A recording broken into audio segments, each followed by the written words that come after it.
All right, what is up, everybody? Welcome back to Father's Plight.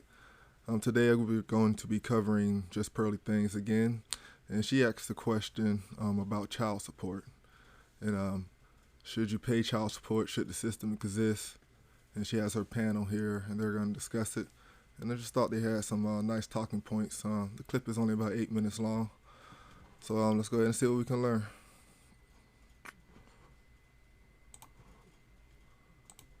Do you guys believe in child support? Well, I don't ask for child support. Oh, okay, cool. I do. I feel like it should happen, but like I said, I'm realistic. If my child is not an item that needs to be managed, my child, so I'll look after you. I'll do what I need to. If you can't think of doing the same as a father, then that's on you. If the father pays like child support, do you think he should get 50-50 custody with the child? Yeah. If you want to, yeah. No. I think it should be 50-50 custody. I'm going to keep saying it. I think both parents deserve the same rights from the day the child is born. Unless there's some extenuating circumstances, extenuating circumstances, that is, that's prohibiting one parent or the other to perform their job reasonably. I mean, nobody's perfect. So the fact that we have child support where you're forced to pay it, no matter what, is it just takes away choice, and I'm always pro-choice. Oh no. Why not? Because some fathers choose to pay child support because they don't want to be in the child's life. So But we're talking about the ones that do. The ones that do. Yeah, we were talking about the fathers that do want to be in their child's life. Do I believe in child support in that instance? Depending on how the situation played out, I think that one is. You see, I don't think it's that hard of a decision. I mean, if you want to be in the child's life and you're there, why is it such a hard decision? But you see, when you have a system put in place that benefits you so, it's hard to go against it. So a lot of times I don't blame these women because they're so incentivized to go ahead and just accept the way it is. It's hard for them to say no. Circumstantial. You see, when it comes to 50-50, I think, no offense, it's all about your parenting skills for me. If your parenting skills don't align, or your parenting skills are not a positive impact on the child, then I don't think you should have 50-50 because it confuses the child. If we can't sit down... Who makes that decision? We can sit down together and say, okay, this is what I think. Like, for instance, don't let the kids watch certain things. Don't let kids drink certain things. Don't, they must read. They must do that. And if I see that we've established that that's what should happen and that's not being done, then you can't have 50. Because the things that we're asking for, that I'm asking for, is something to benefit the child. It's not got anything personal to do with me or to do with anything that I think definitely. Right, but how do you know? You see that chick in the green right there? To me, it seems like she's trying to act like she's for both sides or whatever. And in that scenario she just gave right there, she's basically saying, but she still has final say. That's how it's coming across. If we can't compromise, and if I don't feel like, you see, when they're saying things like that, and that's what has to stop. It seems like she's coming from a place of divorce. I'm just thinking in any scenario, just like if the child's just from birth and you want to be in the child's life, you should have 50-50. It shouldn't be a debate because you're both new parents, or assuming you're both new parents.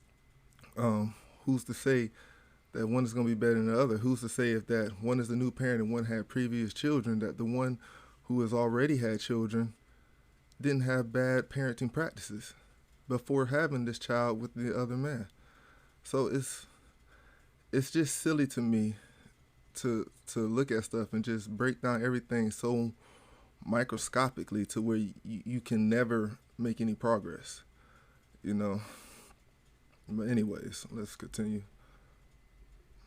No, you're right though. Yeah, I was going to say. No, I'm saying like, because I come from a family of 10 and they were very loose. Like we could pretty much do whatever we wanted. From like birth. Yeah, no, like really a lot of freedom, and everyone turned out good. They're functioning members of society. Sorry, 2-parent home, yes. Yeah, but and that so means they both agreed, right? Right, but what I'm saying is that how do you know you're correct? Like maybe that's his parenting style would have been better. And Yeah, I was who's gonna to say? I was Yeah. gonna say, I think though. it depends on actually having a conversation, though. That's because- what she said. Yeah, I Agreement. think, like she said, because I feel like me personally, if, for example, you don't want your kids to watch TV at 3, doesn't necessarily mean I'm a bad parent because I do. 100%. Because my child watches TV whenever she wants, Yeah. but that doesn't necessarily mean I'm raising her the wrong way.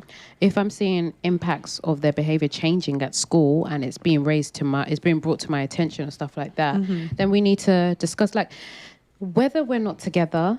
That's so different from these kids. So I believe when you choose to be a single parent, you have to realize that it's probably harder than being together. Being together is a lot easier than being a single parent. So you now have to learn how to have people skills, management skills, all of that, because there's going to be some sort of resentment until you've healed, right? So I feel like you have to be able to sit down and talk together and say, okay, this is what I want. What do you want? Or this is what I want. Okay, let's meet halfway. And if you can't have those kind of conversations together, then it's just going to be difficult. Well, no, I agree it'll be difficult. I just don't like to me, that's not enough to ask for not splitting custody. My children, for me, my children's upbringing is enough for me to... Well, I'm saying I don't think legally that's fair. It may not be fair legally, but there's so many things that are not fair legally. So Well, I know they benefit. Yeah, you see, right there is the problem I have with what she's saying. I mean, she just admitted it. Well, yeah, things aren't always fair legally. You know it's not fair, but you're not willing to say anything about it. You're willing to take the benefits of it and just chalk it up to that. And that's just wrong, in my opinion. Like, you can't be that way if it's really the best interest of the child. Because if you're going to sit there and admit that, yes, both parents need to be in the child's life, but then in the one breath, you're going to turn and say, well, that's just an unfortunate law. When you don't have to go by that. You can come to an agreement 50-50 without that. And she knows that. Benefit the women typically. But I've said that. Yeah. I've said that. But there's some men as well that are not happy with the way women bring... women as well. Not all women raise children well. So it's not... I don't even think it should be based on the male or sex, female. yeah, I think it should it's just be who's a better parent. Who's a better parent. And it's hard... You know what? Some people won't accept it, but some men are better parents than women as well. But no, I agree, but yeah. I'm saying like off the bat, I think it should be 50-50. What, in terms and, of who? And if there's no abuse, it should stay 50-50. I agree. I agree. And I don't think anyone's entitled to child support. I don't And you say, again, the chick in the green, I mean, she basically dominates this whole segment. But she again says, yes, she agrees. Well, then if you agree, then that law wouldn't stand in the way of having 50-50 custody with your son or daughter's father. It's just that right there, you know, that glossing over, and it's just that what irks me. understand like why you get a reward for I think child splitting support, up a home. Go ahead. Child support should be offered to you if you are financially not capable of looking to the child. Then I think there's nothing wrong with that. But then shouldn't they just give the child to the more financially stable parent? But being financially stable doesn't make you a good parent either. It makes it much better for the child. I can give you money to I can give you so. But, okay, wouldn't you agree that typically people that are financially responsible typically are responsible in other areas of their life? Yeah. In general. Like I know there's exceptions, but we're talking about the rule. When I look at parents with rich parents and their kids have got... Listen, they're talking about financials and everything else like that.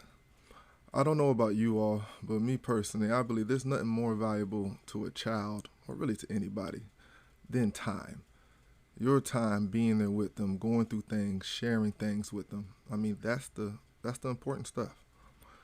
So all this, you know, them beating around the bush, whether it's about money, whether it's about money, they know money is not the determining factor.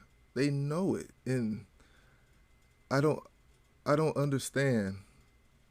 I mean, in a way I do understand, but I guess it's just frustrating to just watch people know the right thing to do and just willingly and consistently not do the right thing. It's just hard. Gone to private school, those are the most problematic kids. Well, we're not talking and about that's wealth. And no, I'm just reflecting back to wealth. So for me, for some reason, money doesn't necessarily make me feel like you're a good parent. You may be controlled in your life, like you may save well. Okay, what would you say indicates in a legal perspective who's a good parent? You know what? I think feelings is so hard. You know, things that you can't measure. There's no metric No, to. but legally, it's Yeah, that's what I'm finances. Yeah, if you can Makes you a provide good for your parent. child. Because I just don't know what else. Because if you can't support And they keep saying legally. I don't know about over there in the UK, but over here, finances is not the main thing as far as you getting custody of your child. Like I said, it goes all back to whether it's a mother or father state, and believe me, there's very few, if any, father states, and mostly mother states, with a few now turning to 50-50. Like I said, when the child is born, it's 50-50. Like off the top of my head, I know it's Kentucky that does it. But you have to understand, when you're looking at the custody of the child, it's only fair. It's only fair. It's two parents, two people make the child. Both of them have equal responsibility in raising that child, and that child needs both parents, both energies to offset one another. You know, it's not right to sit there and say that I can raise this child and limit him seeing the father because of whatever reason that I feel for him, long as it isn't, you know, anything like abuse, molestation, things like that, just for feelings. And then not understand that he needs to see that figure, just like he needs to see you to understand what women act like, what women nature is like. It just, you need both. yourself and a kid on some level that says you were irresponsible, and Right. typically you are irresponsible in not just one area of your life but in multiple. I think legally, I think they look at a child's stability. Finances are like definitely a big part of Yeah. it, and obviously the support, the families, the Your support unit. system, the unit, and I feel like that's very important. So if, for example, I'm like shit with finances and I don't have family, it's just me and my child, they could probably give the child to the dad who has his brothers, sisters, Yeah. aunties, uncles, Yeah. cousins, Yeah. and he's making a bit more money. But in terms of finances, just because I'm struggling with my child doesn't mean two income is always going to be better than one. So if he's given £200 a month, let's say, that doesn't affect him in that way to make it seem like he's more financially stable. He could still be given £200 and earning less than me. To look after a child takes however much. I think if he was living under the same roof, the financial aspect will still be the same. And guys, you got to understand, the main reason why I believe 50-50 custody isn't always awarded, because then if you have them equally, you can't really justify child support to begin with. You know, if both parents are able to work, pay their own rent, and support themselves and equally share the child, where is the child support for? What is it for? The only thing that the court should have to really rule on is them splitting the child care in half and making sure who pays for the dang on insurance, and then the other parent reimburses their half to them. Right down the middle. I don't understand what's hard about that and how that isn't right. Just because the mother or the father advances in their career more quickly than the other, they shouldn't be penalized for that if they're there for their child equally. They Exactly. will still be spending money on their child, whether they're living with their child or whether they don't live with their Exactly. child. Well, yeah, I mean, I just think I don't like the idea of the government like forcing them to spend money. But that's Okay. only if Sometimes it's not it's 50-50 though. Even so, I just don't think you're entitled to a man's money. So what Like, do you what do you But think men should put women on happen? child support as well. that's the exception. It's not the rule. Typically, it's the other way around, and I'm not for that either. I'm not for child support at all. So what do you I tell you think what was- should I happen? I think it's necessary. What do you think? What do you think should happen? I think, Yeah, so- honestly, you should make better decisions of who you make a kid with, because, to me, there's always a bailout for women. Yeah. If we make a bad decision, someone always bails us out. And see, I agree with Pearl, but it's our responsibility as adults, men and women. I mean, it really is. I mean, this is serious things when you're creating life and you don't have the means to take care of them or anything else. You got to be more responsible. Have to be more responsible. I don't care if it's the man or the woman. It's both of y'all's fault. You know, and at the end of the day, if a man knows that he only can put on a condom to prevent it, then you need to put on a condom or get a vasectomy. So that way you can protect yourself and your seed, because it's valuable, guys. Your seed is valuable. It should be the most valuable thing to you that you can create, because it literally is you. Like And, who? Do you mean government? Government. Everything. So like, for example, if someone gets fat, there's fat phobic, right? If someone has a high body count, sleeps around, there's slut shaming. Like they don't have the equivalent of that for men. In this instance, I'm saying like you get money from the government.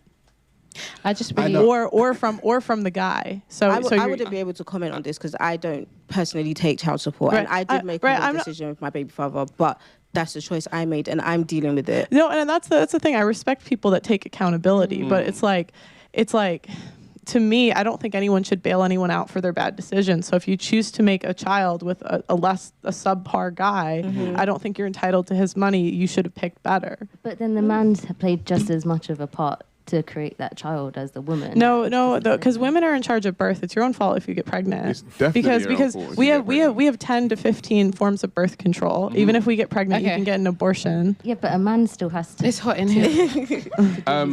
Yeah, but the thing is, a man having access to a woman's body. All right, guys, that's it. Like I said, it was a short clip, but I hope we learned a lot from it because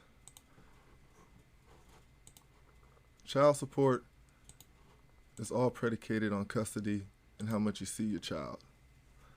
And make sure you look up my other videos that I'm doing on parental alienation because this is a lot what goes into what they're talking about. And they haven't brought up parental alienation yet. I'm not even sure if they're even aware of it. But that is what's happening when you're trying to get custody of your child. And they're saying it goes both ways for men or women. When one is keeping the child from you. And when you're not able to have access to your child and then you go to court and you're out of the loop. You don't know what the child's doing in school. You don't know no medical records, anything that's going on. So it makes you look incompetent in court because you haven't been around your child. So it's a fight that you have to be diligent with, but you can do it. You definitely can do it. And you just have to educate yourself. So, like always, please, guys, comment. Let me know what I'm doing, how I can improve, what it is you want me to look up for you, as far as anything you have going on with the relationships with your children, and I'm trying to stay in their lives, okay? So as always, like, share, and subscribe. Until next time, please be blessed. Thank you.